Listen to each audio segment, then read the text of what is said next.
We are free to think.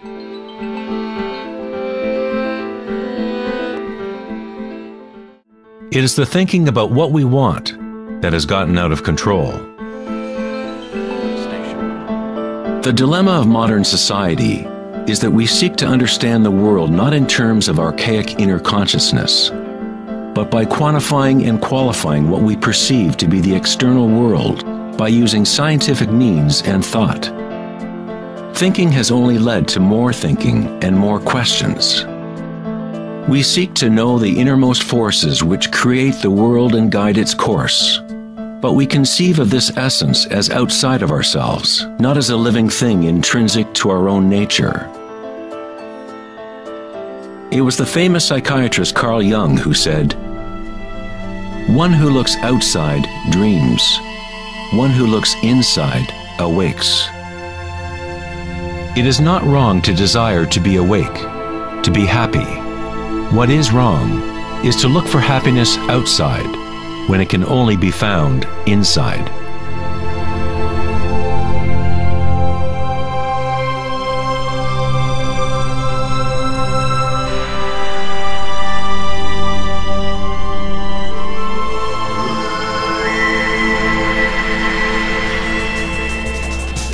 Could it be that every time we think of a solution to one problem, we create two more problems?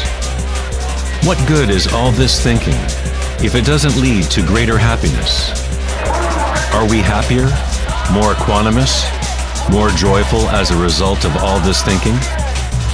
Or does it isolate us, disconnect us from a deeper and more meaningful experience of life?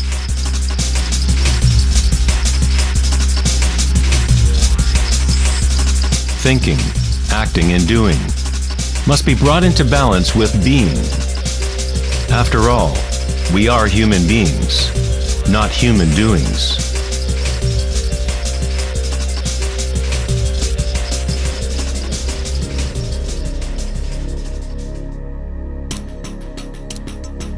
We want change, and we want stability at the same time. Our hearts have become disconnected from the spiral of life, the law of change, as our thinking minds drive us towards stability, security, and pacification of the senses. With a morbid fascination, we watch killings, tsunamis, earthquakes, and wars. We constantly try to occupy our mind, fill it with information. TV shows streaming from every conceivable device, games and puzzles, text messaging, and every possible trivial thing. We let ourselves become mesmerized with the endless stream of new images, new information, new ways to tantalize and pacify the senses. At times of quiet inner reflection, our hearts may tell us that there is more to life than our present reality, that we live in a world of hungry ghosts, endlessly craving, and never satisfied.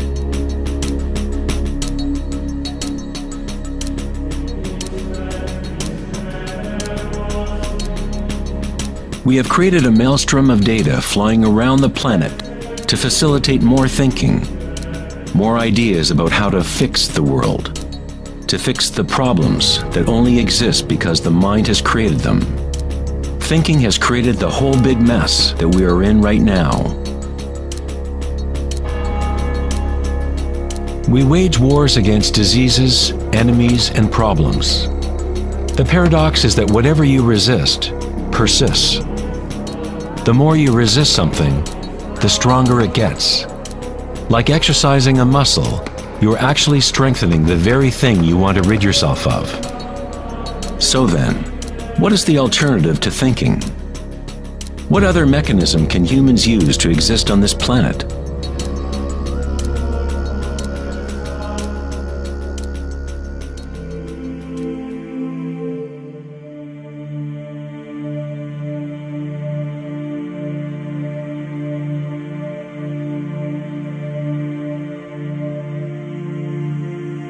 While Western culture in recent centuries has focused on exploring the physical by using thought and analysis, other ancient cultures have developed equally sophisticated technologies for exploring inner space. It is the loss of the connection to our inner worlds that has created imbalance on our planet. The ancient tenet, know thyself, has been replaced with the desire to know and experience the outer world of form. Answering the question, who am I, is not simply a matter of describing what is on your business card.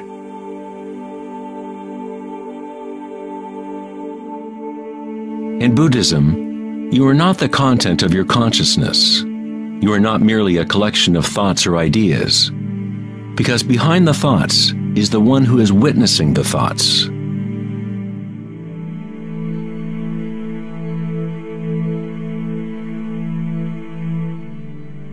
The imperative know thyself is a Zen koan, an unanswerable riddle. Eventually the mind will become exhausted in trying to find an answer, like a dog chasing its tail. It is only the ego identity that wants to find an answer, a purpose.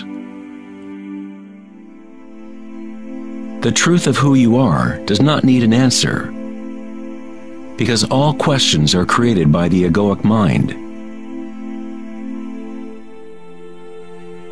You are not your mind.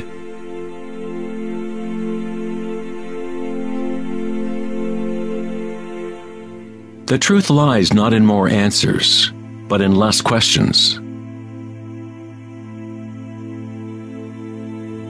As Joseph Campbell said, I don't believe people are looking for the meaning of life as much as they are looking for the experience of being alive.